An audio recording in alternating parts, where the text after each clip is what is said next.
Vous le savez, c'est pas une grande nouvelle. On est sur la planète Terre en ce moment en situation d'urgence climatique.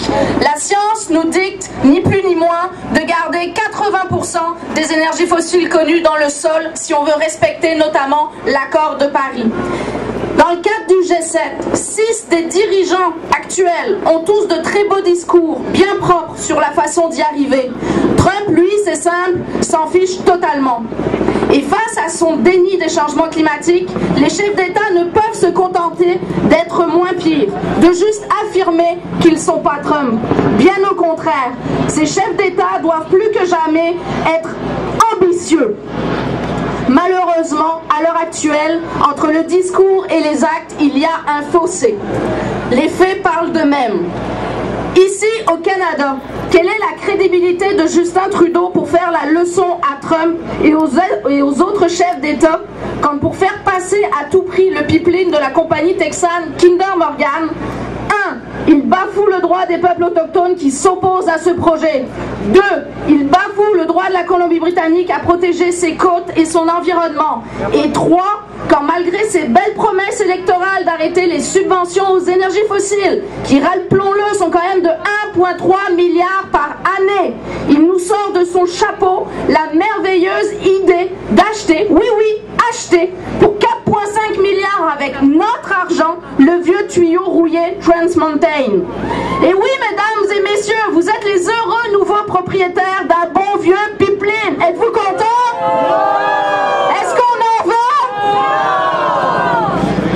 Lorsqu'il a été élu, notre cher Premier ministre avait le choix d'être le Premier ministre d'une vraie transition énergétique juste pour les communautés, pour les Premières Nations et pour les travailleurs et les travailleuses. Malheureusement, il a plutôt choisi d'emprisonner le Canada dans une économie fossile et extractiviste au bord du gouffre. Non seulement on continue à permettre l'expansion de l'énergie fossile la plus sale de la planète, mais nous n'avons même pas un plan climatique à la hauteur de nos ambitions.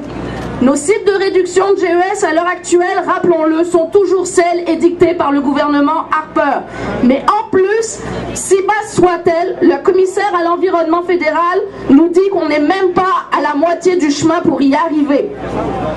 Nous espérons que les Macron et Merkel de ce monde oseront mettre Trudeau face à ses responsabilités, car clairement, quand les lignes rouges sont franchies, se taire, c'est être solidaire. À tous les chefs d'État présents ici pour le G7, si nous avons un message à vous transmettre, c'est que nous, la société civile, ne lâcherons rien, car c'est ni plus ni moins l'avenir de l'humanité qui se joue en ce moment.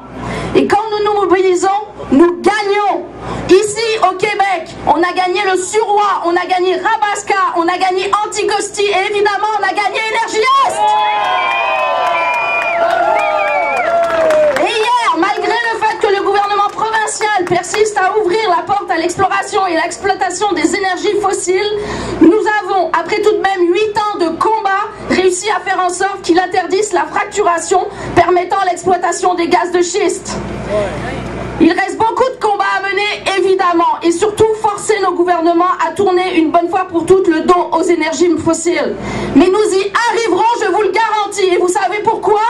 Parce qu'on est ensemble, on est réunis comme jamais. Solidarité, merci à tous.